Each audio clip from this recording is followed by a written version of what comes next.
আসসালামু আলাইকুম প্রিয় ভিউয়ার্স, খান মিডিয়ার পক্ষ থেকে জানাই আপনাদেরকে সালাম, আদাব ও শুভেচ্ছা। আজ একটি নতুন ব্লগ নিয়ে আসলাম। শীতকালীন হাইওয়ে রোডের গাড়ির দৃশ্য, যেটি আপনাদেরকে আমি নিয়ে যাব আজ গ্রামের রাস্তা দিয়ে সোনাপুর যাব। সোনাপুর থেকে সিলেট কাচিডাইন পর্যন্ত আপনাদেরকে সাথে নিয়ে যাব। আপনারা সাথে থাকবেন এবং দেখবেন আমার ভিডিওটা। এই আশা করি নতুন এই ভিডিওটি আপনাদের জন্য আবারও নিয়ে যাচ্ছি। আজ চলে যাচ্ছি সিলেটের হাইওয়ে রোড দিয়ে। আজকে চলে যাব বিশ্বনাথের পাশাপাশি আমাদের ছাতকের শেষ প্রান্ত, যেটাকে বলা হয় সোনাপুর রাস্তা বা জাহেদপুর। এই রাস্তা দিয়ে যাওয়া যায়। তাই শীতকালীন সকালবেলা চলে গেলাম একটি প্রাইভেট নিয়ে একটু ঘুরতে ঘুরতে। শীতকালীন সকালবেলার রাস্তাগুলিতে দেখতে পাচ্ছেন। আর বিশেষ করে একটা জিনিস আপনারা সবাই একটু খেয়াল করবেন, যারাই এই রোডে চলাচল করুন একটু জিনিস খেয়াল করবেন। কুয়াশার রাত্রে যারাই এই রোডে চলবেন একটু দেখবেন রাস্তার ভিতরে অনেক মাটি ট্রাকে বহন করার কারণে পিছলে থাকে। একটু সাবধানে সবাই চলাফেরা করবেন। আর এই সেই হলো রাস্তা। এটা ছিল আমাদের ছাতকের রেল লাইন, সিলেট থেকে ছাতক রেলের রাস্তা, যেটা এই রাস্তা দিয়ে ট্রেন দিয়ে চলতো, কিন্তু ট্রেন এখন বন্ধ। আমরা গ্রামের মিঠুপথ যেটাকে বলা হয়, এই গ্রামের মিঠুপথে আমরা জাহেদপুর যাওয়ার যে রাস্তা, সোনাপুর জাহেদপুর, এই রাস্তা দিয়ে যাওয়া যায়।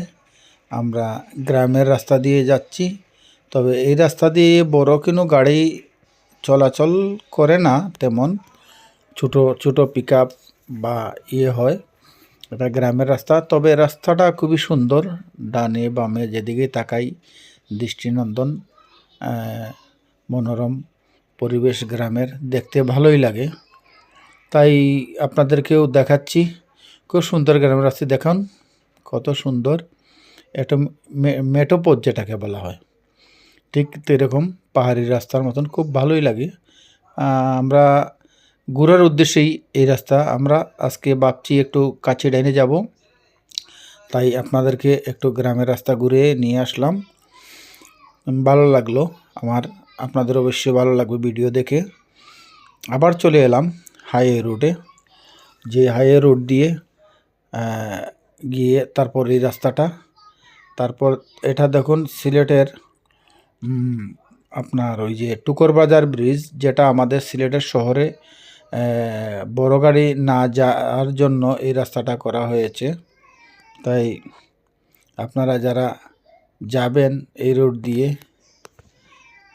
তাই সবাই এই রাস্তা সিলেট শহরে না ঢোকার জন্য এই রাস্তাটা হয়ে গেছে হাইওয়ে রোড যেটাকে বলা হয়। এই রোডটা কেউ কেউ সুনামগঞ্জ হাইওয়ে রোডও বলা হয়, আবার কেউ কেউ সিলেটও হাইওয়ে রোড বলে। এটা যারা সিলেটে প্রবেশ করবেন ঢাকার থেকে আসার সময়, তারা এই রুটটি ব্যবহার করবেন, করে আপনারা এই রুটে চলে যায়। আর শহর দিকে যাওয়া যায় না। শহরের শেষ প্রান্ত পূর্ব দিকে শাহাপুরানের পাশে দিয়ে আরেকটি রাস্তা আছে, সেটা আপনাদেরকে দেখাবো এই ভিডিওর মাধ্যমেই। তখন এটা শহরের বাইরে দিয়ে যে হাইওয়ে রোডগুলিও রয়েছে, এই রোডগুলি খুব সুন্দর। দুই পাশে গাছ লাগানো, দৃষ্টিনন্দন, সবার দেখার মতন। আমার কাছে ভালো লেগেছে বলেই আপনাদেরকে দেখাচ্ছি। আশা করি আপনাদেরও ভালো লাগবে শীত সিজন সময়ের রাস্তাগুলি। আর আমার চ্যানেলটি একদম নতুন, সবার কাছে একটাই অনুরোধ, বেশি বেশি শেয়ার করবেন। অনেক দিন পর আমি কোনো ভিডিও আপনাদেরকে দিতে পারি নাই বলে কয়েকদিন পরে আবারও দিচ্ছি। আর বেশি বেশি শেয়ার করলে প্রাকৃতিক দৃশ্য আমি দেখানোর চেষ্টা করি সবাইকে, তাই আপনাদেরকেও দেখাচ্ছি। এর আগেও কয়েকটি দেখেছি, আর আমার পরবর্তী ব্লগটা আজকে দেখাবো আপনাদেরকে আমাদের সিলেটের দৃষ্টিনন্দন পার্ক, যেটাকে বলা হয় ড্রিমল্যান্ড পার্ক। সেই ড্রিমল্যান্ড পার্কে আপনাদেরকে নিয়ে যাব পরবর্তী ব্লকে। যারা তাই আপনাদেরকে দেখাচ্ছি, এটা হলো সিলেটের সুরমা নদী, সব নদীর মা সুরমা। আপনাদেরকে কিছুদিন আগেও একটা আমার এই ব্লকে দেওয়া এই ভিডিওতে দেখতে পারবেন। কিছুদিন আগে আমি একটা সুরমা নদীর ব্রিজের বা তার নদীর ভয়াবহ অবস্থা দেখিয়েছিলাম, যে 2022 সালের বন্যার। দেখুন এই নদীটা বোঝা যায় এখন কি সুরমা নদী বলে নাম, কিন্তু সুরমা নদী কিন্তু শুকিয়ে দেখুন কেমন কাট করা হয়ে গেছে। এইটা হলো সেলফি ব্রিজ। এইটা সিলেটের সেলফি ব্রিজ বলে এর কারণেই, এই ব্রিজটা যখন ওপেনিং হয় এই ব্রিজ দিয়ে কিন্তু বড় বড় গাড়ি যায় না, যার কারণে এই ব্রিজ দিয়ে ছোটো ছোটো গাড়ি যাওয়ার কারণে এইটার নাম হয়ে গেছে সেলফি ব্রিজ। এই হলো সেলফি ব্রিজের নিচ দিয়ে আমরা টেকনিক্যালের সামনে দিয়ে চলে যাচ্ছি কাচ্চিডাইনে। চলুন আমাদের সাথে আপনারাও। আর ভিডিওটি আমার একদম নতুন, সবার কাছে একটি বারবার অনুরোধ করব, বেশি বেশি শেয়ার করবেন নতুন নতুন ভিডিও পাওয়ার জন্য। আর আমার চ্যানেলটি নতুন, বেশি বেশি শেয়ার করবেন। এটা হলো সিলেটের রেলওয়ের পুরান স্টেশন, যেটাকে বলা হতো ব্রিটিশ পিরিয়ডের রেল স্টেশন যেটা ছিল। এই যে ডান পাশে আমার টার্নিংটি নিচ্ছি, এটার ভিতরেই ট্রেনের ইঞ্জিন এসে ঘুরাতো, এবং এখানে তেল পয়েল জাতীয় এই জায়গাতে তেল, এই যে দেখুন তেল ট্যাঙ্কি করে এখান থেকে বিভিন্ন যমুনা গ্রুপে চলে যায়। এখান থেকে রেলের মাধ্যমে ট্রেন এখানে স্টক করে তেল, এখান থেকে ট্রাক বড়ি বাংলাদেশ সিলেটের বিভিন্ন জায়গাতে চলে যায়। এইটা টেকনিক্যাল, আর এইটা হলো পুরান ব্রিজের রাস্তা।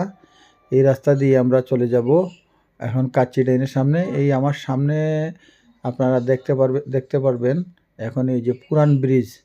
আগে আপনাদেরকে দেখালাম সেলফি ব্রিজ, এটা হলো পুরান ব্রিজ। এই যে দেখুন পুরান ব্রিজের মুখ, আর এই পুরান ব্রিজের মুখ দিয়ে ডান দিকে চলে গেল টার্মিনাল, যেটাকে বাস স্ট্যান্ড বলা হয়, টার্মিনাল। আর আমরা নদীর পাড় দিয়ে চলে যাব জালোপাড়ার হয়ে কদমতলি কাচ্চিডাইনে চলে যাব। এখান থেকে আপনাদেরকে পরবর্তী ব্লগ দেখাবো। আমি চলে যাব সিলেটের দৃষ্টিনন্দন ড্রিমল্যান্ড পার্কে। ড্রিমল্যান্ড পার্কে আপনাদেরকে দেখাবো কি কি জিনিস ড্রিমল্যান্ড পার্কে গেলে আপনারা দেখতে পারবেন, এবং আপনাদের সুনামণি এবং প্রিয়জনকে নিয়ে কি কি দেখতে পারবেন আমি সবগুলো দেখাবো। আশা করি আপনারা আমার পরবর্তী ব্লগ দেখবেন। এটা হলো Kadamtali terminal bus stand, turning নিচ্ছি আমরা, আর একটু এগিয়েই আমরা আমাদের গন্তব্যস্থলে পৌঁছে যাব। আপনারা আমাদের সাথে থাকুন, আর বেশি বেশি আমার চ্যানেলটি শেয়ার করবেন। হয়তো আপনাদেরকে বিরক্ত করতেছি আমার এই চ্যানেলটির জন্য। এটা হলো সিলেট শহরের আপনাকে সুনামগঞ্জ রোড দিয়ে আমি বাস স্ট্যান্ডের সংলগ্ন দেখে নিয়ে এলাম কদমতলি বাস স্ট্যান্ড পর্যন্ত। এখান থেকে বাংলাদেশের যে কোনো প্রান্তে আপনারা এখান থেকে বাসে চলে যেতে পারবেন, AC non AC bus counter এখানেই। আর আমাদের দৃষ্টিনন্দন একটা টার্মিনাল, এটা মনে হয় আমার সম্ভবত বাংলাদেশের ভিতরে এরকম টার্মিনাল নাও হতে পারে। তাই আমার চ্যানেলটি নতুন, সবার কাছ থেকে আবারও বিদায় নিলাম, বেশি বেশি শেয়ার করবেন। আসসালামু আলাইকুম, আদাব ও শুভেচ্ছা। আবারও আমার পরবর্তী ব্লগ দেখার জন্য আপনাদেরকে অনুরোধ করলাম, আপনারা প্রস্তুত থাকুন।